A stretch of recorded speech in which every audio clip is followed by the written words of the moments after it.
Top quality और consistent performance के लिए सिर्फ सिल्वर पंप्स। टॉप क्वालिटी और कंसिस्टेंट परफॉर्मेंस के लिए सिर्फ सिल्वर पंप्स, नाम याद रखना। शिवसेना आमदार अर्जुन खोतकर आपल्यासोबत आहेत। भाऊ, सकाळी संजय राऊतांनी असं म्हटलंय की एकनाथ शिंदे यांनी स्वतःचा पक्ष निर्माण करावा आणि किमान 5 तरी आमदार निवडून आणून दाखवावे।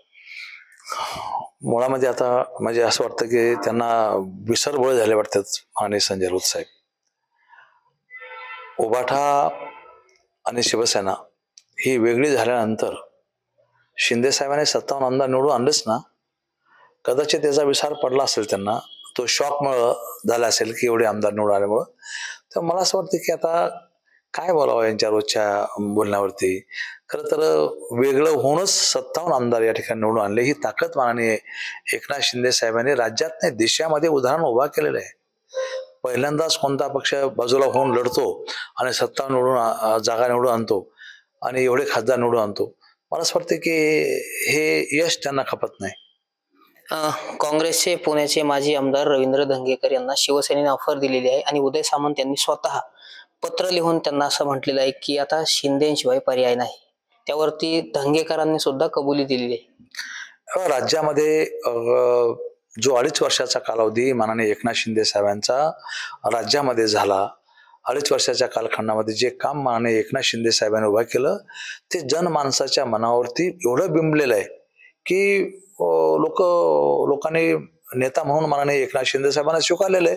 त्यामुळे त्यांच्या नेतृत्वामध्ये यायला अनेक इच्छुक आहेत। दंगेकर साहेबच काय, परंतु अनेक लोक इच्छुक आहेत आणि सर्वांना प्रवेश देणार आहेत माननीय एकनाथजी शिंदे साहेब। पक्ष देणार प्रवेश। अजून किती जण येतील? हो, खूप मोठी लाईन आहे। आणि धक्के काय एकदम थोडी द्यायचे असतं। आता दमादमा धक्के देत राहू।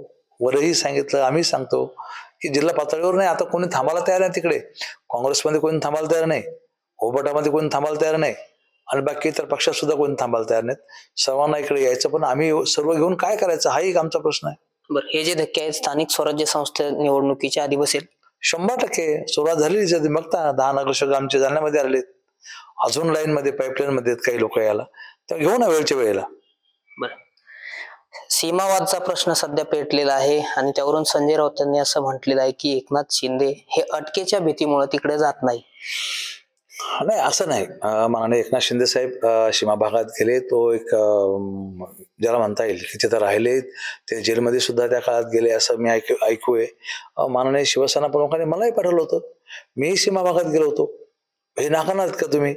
शिवसेना प्रमुखांचे आदेश फक्त अर्जुन खोतकरच नव्हते, एकनाथ शिंदे साहेबाला होते, भुजबळ साहेबाला होते, सर्वांच होते। त्यामुळे शिवसेनेचा एक ना एक नेता त्या काळामध्ये बेळगावला जाऊन आलेला आहे, सीमा भागामध्ये जाऊन आलेला आहे। त्यामुळे त्यांच्या बोलण्यात काही तथ्य आहे असं मला वाटत नाही। कृषी मंत्री माणिकराव कोकाटे यांच्या राजीनाम्याची मागणी आता होऊ लागली, कसं पाहता या घटनेकडे?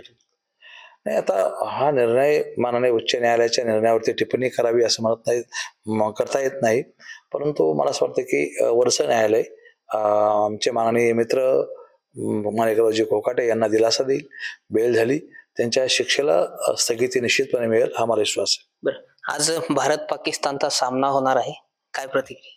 हो, अर्थात जे क्रिकेट प्रेमी असतात त्यांच्यासाठी भारत पाकिस्तान ही मोठी पर्वणी आहे आणि मला असं वाटतं की खेळ कोणता का असत नाही, पण तो द्वेषाने नाही, पण तो खेळाडू वृत्तीने खेळला गेला पाहिजे आणि सर्वांनी एन्जॉय केला पाहिजे, त्याला वेगळा कलर देऊ नये। भाऊ, एक स्थानिकचा प्रश्न आहे जिल्ह्यातील जवळपास 12,000 शेतकऱ्यांचं 47 कोटी रुपये अनुदान अडकलेलं आहे ठिबक सिंचनाचं, त्या संदर्भात आपण काही माहिती घेणार आहात? हो, 100%। या संदर्भामध्ये मागच्या डेप्युटेशी मध्ये सुद्धा हे झालं, बोलणं झालं। डेप्युटेशी मध्ये रेती अवैध या सर्व बाबीवर ठिबक अनुदान याच्यावर सुद्धा बोलणं झालेलं आहे आणि काल परवा घडलेली घटना इतकी भयंकर आहे, 5 लोक मरतात, अत्यंत वाईट आहे। आणि डेप्युटी सारख्या विषयामध्ये विषय चर्चेला येतो तरी मजुरी या लोकांची प्रचंड वाढलेली आहे, त्यांच्यावर सक्त कारवाई केली पाहिजे। बरं, फेब्रुवारी महिना संपत आलेला आहे, उन्हाळ्याची चाहूल लागलेली आहे, पाणी टंचाईच्या झळा आता जिल्ह्यातील नागरिकांना काही ठिकाणी बसायला सुरुवात झाली आहे। अशातच जालना शहरामध्ये 6 ते 7 दिवसाआड पाणी येतं। हे पाणी दिवस जे आहे ते कमी करण्यासाठी आता उपाययोजना काय करणार आहात? नाही, आमच्या उपाययोजना चालूच आहे, परंतु आता अजून 7-8 महिने लोकांना याचा त्रास सहन करावा लागणार आहे। मग दिवसाआड किंवा दर दिवसाला पाणी आम्ही देण्याचं नियोजन केलेलं आहे। आमचा फिल्टर बेड तयार झाला की पाणी मिळेल लोकांना। तर नक्कीच हे होते शिवसेनेचे आमदार अर्जुन खोतकर. वेगवेगळ्या विषयावर त्यांनी आपली प्रतिक्रिया या ठिकाणी दिली आहे. रामनाथ ढाकणे, TV9 मराठी, जालना.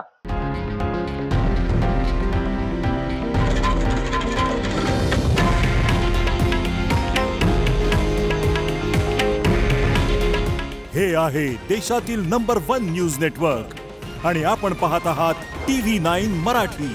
काळजी तुमची, हित महाराष्ट्राचं.